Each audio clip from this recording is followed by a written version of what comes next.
नानक ढाबा के संचालक पर हमला करने वाले आरोपी पुलिस की गिरफ्त से बाहर। रायसेन जिले के थाना सलामतपुर क्षेत्र में 29 तारीख की रात करीबन 11:12 पर रात में गुरु नानक ढाबा के संचालक के ऊपर हमला करने वाले आरोपी अभी तक पुलिस की गिरफ्त से बाहर हैं।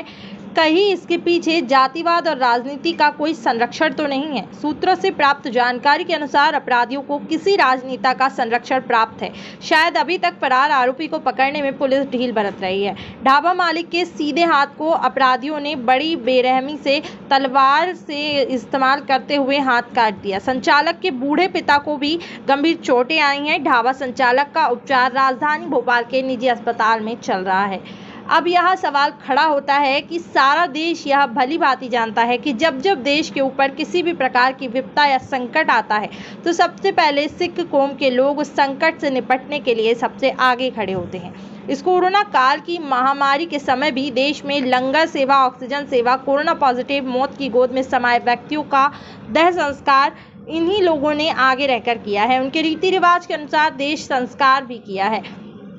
इस तरह की और भी कई ऐसी सेवाएं रही हैं जहां सिख कौम के लोगों ने अपनी जिम्मेदारी समझते हुए इंसानियत का प्रमाण दिया। अब सवाल देश की जनता, सरकार और प्रशासन से किया जाता है कि क्या उन्हीं की पगड़ी उछालना, दाढ़ी में हाथ डालना और तलवारों से हाथ काटकर हमला करना कहाँ तक उचित है? इस पर देश की जनता को और सरकार को भी विचार करना चाहिए। इस तरह की घटना आए दिन अखबारों और टीवी चैनलों के जरिए मालूम पड़ती रहती है। अब इस मामले में सरकार और पुलिस प्रशासन कितनी गंभीरता के साथ फरार अपराधी को गिरफ्तार और कब तक करेगी? फरारी के इस समय अगर आरोपी दोबारा से कोई घटना को अंजाम देता है तो इसका जिम्मेदार कौन होगा? एक तरफ प्रदेश के संवेदनशील मुख्यमंत्री ड्रग्स माफिया, भू माफिया, मेडिकल माफिया, भ्रष्टाचार माफिया और प्रदेश में पनप रहे असामाजिक तत्व और गुंडे बदमाशों पर कितनी गंभीरता से मुख्यमंत्री प्रदेश में राजनीतिक संरक्षण प्राप्त कर बदमाशों का खात्मा कर पाएंगे या नहीं, यह मुख्यमंत्री के लिए चिंतन का विषय है। इस घटना के सामने आते ही पूरे प्रदेश और देश के सिख समुदाय में काफी रोष दिखाई पड़ रहा है। उसके दर्शकों को नमस्कार है। आज हम आए हुए हैं बेरगढ़ी चौराहे के पास श्री गुरु नानक ढाबे पे, जो 29 तारीख की रात को कुछ बदमाशों ने आके यहाँ पे हमला किया और अभी एक वीडियो वायरल हो रहा है कि होटल मालिक के जो बड़े वाले भाई हैं उनके हाथों को काटा गया है किस तरह। और आइए हम जानने की कोशिश करते हैं तो रात को हुआ क्या था। जैसे पुलिस टीआई से हमारी चर्चा हुई इस विषय में, तो वो फरारी में है, 307 का मुकदमा दर्ज कर लिया गया है। लेकिन अब सवाल ये खड़ा होता है कि अगर आज 4 दिन हो गए चीज़ को, अगर मुजरिम पकड़ाए नहीं गए तो इसकी क्या गारंटी होगी कि 2 या 4 दिन के बाद वो ढाबे पे आके फिर हमला करें? इसकी जिम्मेदारी किसकी होगी? प्रशासन की होगी, क्षेत्रीय थाने की होगी या सरकार की होगी?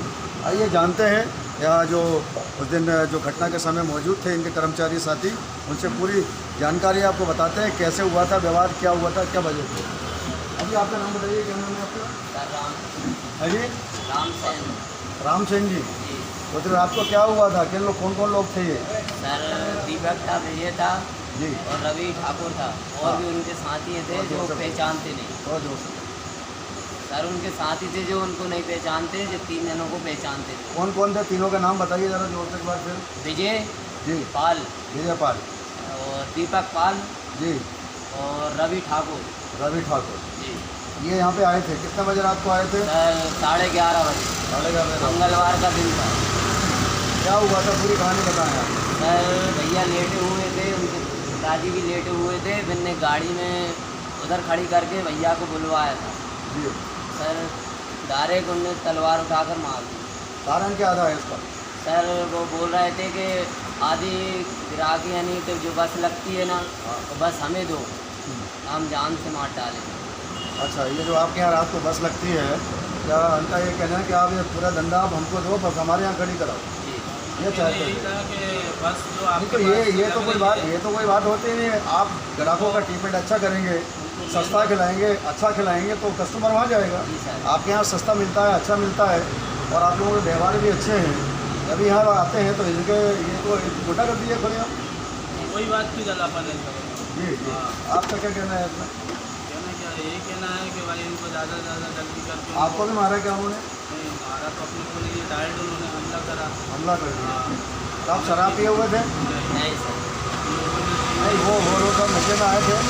मालूम नहीं हमको सर के नशे में थे क्या थे, कहाँ आए एकदम से रुके। हम लोग सोचा कुछ बात करने आए होंगे और बात तो उन्होंने करी नहीं। एकदम से गेट खोला, धक्का दिया तो हमारे सेफ्टी जैसे भागे अंदर, तो हमें एकदम घबरा गया। तो हम सीधे डायरेक्ट पेट्रोल पंप पे गए भैया के पास। भैया जैसे आए एकदम में वो लोग मार के निकल चुके थे। अच्छा, उनका बस यही कहना था कि आप हमारे पास गिरा दिए। उनका कहना, उनको जलापन यही बात की थी कि बसें थोड़ा लग रही थोड़ा है। आप जोर से बोलिए, कैमरे में आपकी आवाज़ आनी चाहिए। उनको जलापन इस बात की थी कि भाई इसके पास जो बसें लग रही हैं उसमें से बसें हमारे पास ही पहुँचा है 4-5। उनकी बसें खड़ी नहीं होती? नहीं होती उनके पास, धंधा ही नहीं चल लिया था उन लोगों का। ऐसी बात का उनको जलापन। अच्छा अच्छा, उनका धंधा नहीं चल रहा और है। इसके पहले भी मतलब आज करीबन हो गया महीना भर, इसके पहले भी धमकियाँ आई थी जी। जो हमारी हमको सेठ ने हमें बताई थी। हमने बोला था तो फिर भी उन्होंने ये कहा कि अपन को लड़ाई से कोई मतलब नहीं धमकी है। क्या देते हैं कि आप ग्राहक भेजो नहीं तो आपको मारेंगे? हाँ, बोले बस बस को इधर रुकवा होगा, नहीं रुकवा सकते तो फिर हम बोले तो मैं फिर देख लेंगे। आप क्या करते हैं यहाँ पे, क्या नाम है आपका? तंदूर का काम कर। आप तंदूर का काम करते हो। आप उस समय ड्यूटी पे थे? कितने लोग थे मारने वाले? मारने वाले 5 जन। 5 जन थे। 5 जन। तो आप नाम जानते हो, चेहरे से जानते हो पाँच तो उनको? गाड़ी के अंदर थे और 2 बाइक से हो रहा है हुए थे। और 4 का नाम नहीं जानता। ये दीपक, ये बाजू वाला जो ढाबा है, ये है वो दीपक? विजय है, ये इसका नाम विजय है और करके रेखा वाला दीपक। अच्छा अच्छा अच्छा। तो इनका मतलब कहने का ये है कि आप आधी जो गाड़ी ग्राहक ये मांग है, रहा आप है। आधी गाड़ी उनके पास भेजो हाँ, ताकि उनका धंधा चल सके। चल सके। अब उनका खाना वाने का टेस्ट वेस्ट कैसा है? अच्छा नहीं होगा? अच्छा नहीं या है। उनके साथ वो पहली बात तो नहीं, ये बात तो साबित हो गई है कि जब वो आपके साथ मारपीट कर सकते हैं तो वो गुंडा बदमाश प्रकृति के लोग हैं। यही इससे यही शायद कारण है कि उनके पास ग्राहक नहीं जाते हैं, ना उनके साथ बसें रुकती हैं, तो इसलिए आप पे दबाव बना रहे हैं। भाई जब आप खाने का स्वाद नहीं दोगे, टेस्ट नहीं दोगे, ग्राहक के साथ अच्छे व्यवहार नहीं रखोगे तो कौन रुकेगा उनके साथ? बस वाले भी सारे इसका ये मतलब नहीं होता कि वो किसी को भी तलवारों और डंडों से हमला करके दादागिरी करे कि आप हमारे होटल में ग्राहक भेजें। ये एक बहुत बड़ा गंभीर विषय है। इस विषय में सरकार को, माननीय गृह मंत्री जी को, नरोत्तम मिश्रा जी को इस पर संज्ञान लेना चाहिए। शिवराज सिंह चौहान जी, मुख्यमंत्री जी का ये कहना है वो ड्रग्स माफिया पे काम कर रहे हैं, गुंडे बदमाशों की गिरफ्तारी पे काम कर रहे हैं। लेकिन हम खबर खालसा न्यूज़ के माध्यम से मुख्यमंत्री जी को, गृह मंत्री जी को ये बता देना चाहते हैं कि 29 तारीख की रात को ये घटना घटी है। आज इसको 4 दिन हो गए हैं, पुलिस की गिरफ्त से बाहर है। पुलिस का कहना ये है, टीआई साहब से हमारी बात हुई, टीआई साहब का कहना ये है कि गिरफ्तारी हम टीम बना ली है और छानबीन चल रही है। लेकिन इस तरह कब तक छानबीन चलेगी?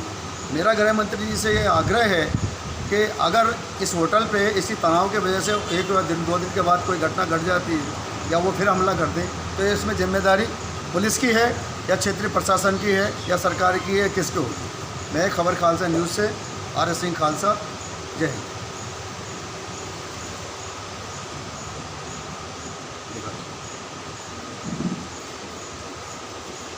थोड़ा जूम कर लीजिए।